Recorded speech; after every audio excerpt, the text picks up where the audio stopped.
Boa noite, senhoras, boa noite, senhores. Nosso Porto Capital, canal 6 da NET, trazendo nesta noite um debate que eu tenho absoluta certeza que vai ser do agrado de todos os espectadores do Mercosul, que está mergulhado num silêncio e numa ausência não permitida pela lógica. A rigor, nós deveríamos tratar o Mercosul como uma grande arma, como uma grande ferramenta de desenvolvimento, como um grande, enfim, como um grande exemplo daquilo que todos sabem e quando dizem, a união faz a força. O nosso debate de hoje, entre outras coisas, é para ver que união, que força. Participam dele professor Fábio Beckmann Schneider, graduado em Ciências Jurídicas e Sociais pela PUC, mestre em Ciências Sociais pela URGS e especializado em Direito de Integração Latino-Americana. De um lado, muito obrigado. Primeira noite que comparece ao programa, espero que o senhor esteja sempre por aqui, porque incluindo o fato de que é um escritor e tem um livro maravilhoso que eu já conheço, não é? E também um professor bem referido, né, por quem dá todas as informações que eu preciso aqui sempre. E de outro lado, doutor Sérgio Borja, professor de Direito Constitucional na PUC e na URGS. Eu sempre costumo dizer assim, porque nunca aprendo direito de cor, essas matérias. Professor de 6 matérias sobre direito na PUC e 5 matérias sobre direito na URGS. É mais ou menos isso? E o inverso. É o inverso? Tá certo, tudo bem. Tudo bem. O Mercosul e o momento pelo qual ele está passando, o momento vivido pelo Mercosul, e incluindo o momento vivido também pelos 4 componentes primeiros, não é? Iniciando com, digamos assim, Dr. Fábio Beckmann Schneider. 2 minutos para o amigo, tá?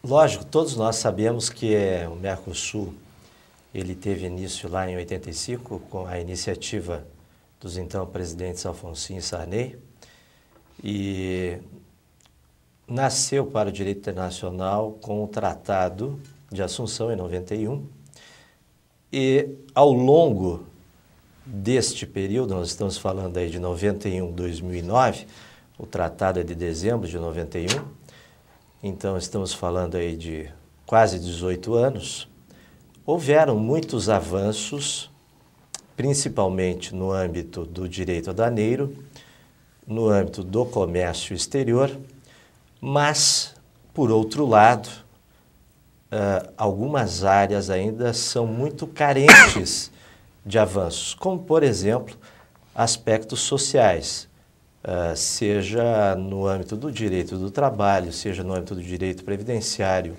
enfim, aspectos que envolvam a livre circulação de pessoas ainda são muito carentes de avanços, apesar desses quase 18 anos, uma maior idade já, praticamente, do nosso processo de integração. É bem verdade também, Raul, professor Sérgio Borja, que o Mercosul é uma marca, né? Porque mercado comum ele não é até hoje. Nós temos aí 5 estágios de integração econômica e política e o Mercosul até hoje se encontra no estágio de número 2, que é uma zona aduaneira incompleta. Então, dessa forma eu introduzo dizendo que ainda não chegamos no nome, ou seja, de fato e de direito ainda não é o mercado comum. É o problema. Em cima do que o professor falou, eu já quero desenvolver o primeiro dos temas, né? Mercosul e o conhecimento, os desafios da integração, é o livro do professor Fábio Beckmann Schneider. E desse livro, eu peguei o seguinte material. No entender do professor Beckmann, seriam necessários 4 grandes pontos para que se organizassem política e economicamente todos os países que desejassem entrar em qualquer bloco econômico, incluindo Mercosul. Professor Beck. Não. Na verdade, eu gostaria de colocar algumas questões ainda em relação à colocação do professor Sérgio. Em primeiro lugar, destacar que realmente as possibilidades de criação de blocos econômicos, ou seja, primeiro estágio de área de livre comércio, é justamente as cláusulas que excepcionam o GATT, ou seja, a cláusula que não exige ou que permite que a cláusula da nação mais favorecida não seja exercida. A cláusula da nação mais favorecida, só para nós entendermos, é que qualquer privilégio que, por exemplo, o Brasil concedesse à Argentina, ele teria que estender a todos os membros do tratado, todos os membros signatários do tratado. Mas, evidentemente, como aqui o objetivo é um debate, eu vou pegar um ponto que me permita, eu vou divergir do professor e também já divergi um pouco do meu amigo Raul aqui. Alguns têm saído vivo do programa.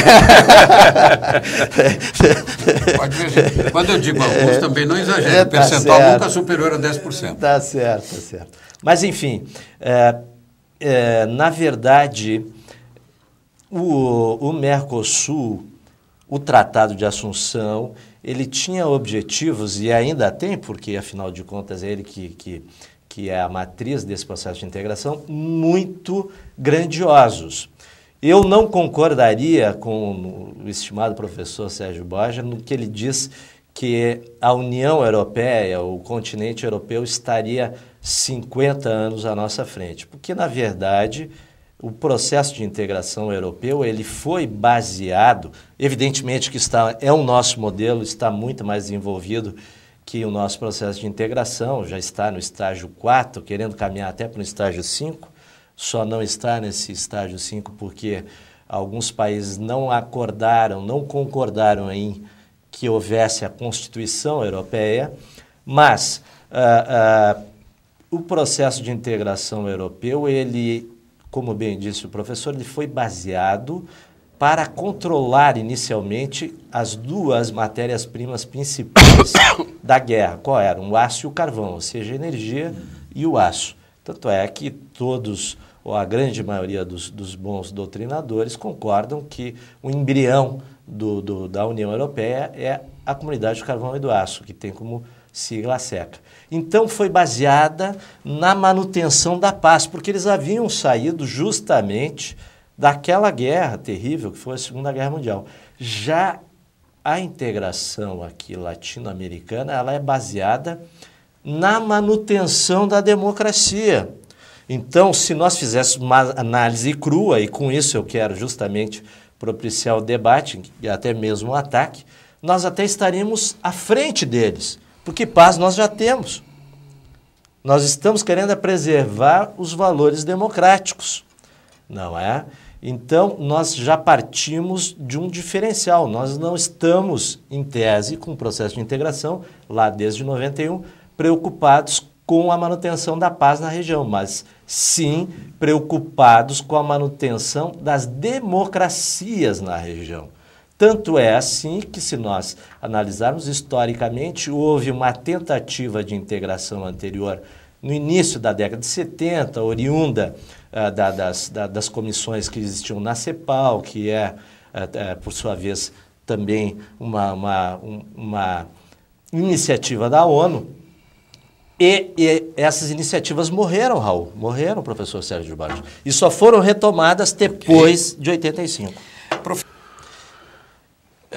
Evidentemente que nós temos muitos pontos em comuns, mas como eu consegui o meu objetivo, que era criar uma certa polêmica aqui no debate. Na verdade, eu concordo em gênero, número e grau com o doutor Sérgio quando ele refere que existem conceitos e democracias variadas ao redor do mundo, e isso é inegável. O conceito mais próximo foi dado por Robert Dahl, que é poliarquia, ou seja, ele pega valores mínimos, e aí não estamos entrando no debate do direito constitucional, que realmente é um outro aspecto bastante conflituoso, mas,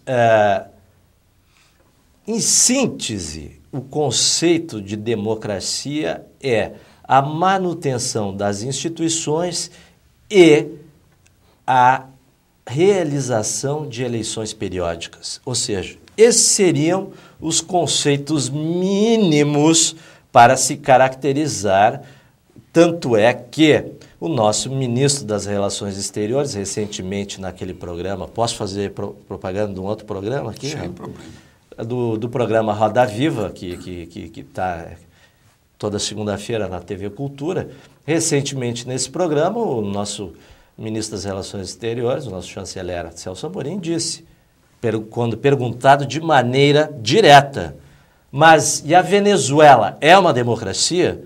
Ele afirmou, sim, é uma democracia. Veja, eu não estou aqui defendendo o Hugo Chávez de forma alguma, não tenho procuração para isso, nem estou me filiando a ele, muito menos dizendo que sou simpático a ele. Mas, nas relações internacionais, existem estes aspectos, digamos assim, pragmáticos, qual seja, uma coisa é garantir boas relações, uma coisa é garantir um bom comércio, um comércio livre. Outra coisa é se questionar procedimentos, até mesmo internos destes países, nos foros adequados. Não estão sendo respeitados os direitos humanos, não estão sendo respeitados os direitos trabalhistas. O professor Sérgio Baldi citou a IT, que é o foro adequado para estas questões. Mas quando eu me referi aos fundamentos divergentes dos dois processos de integração, eu quero agora, nesse momento, deixar bem claro, de fato e de direito são esses. Agora, evidentemente que são fundamentos em tese.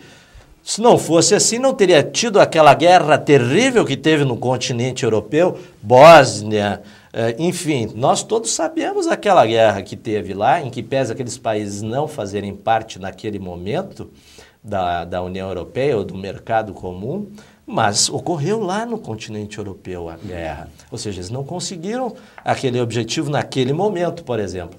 E da mesma forma, existem muitas contradições aqui no nosso continente, e está muito bem colocado, muito bem apanhado a questão deste golpe que ocorreu em Honduras, em que pese Honduras também não fazer parte desse processo de integração, mas Venezuela sim, inclusive querendo fazer parte como país membro e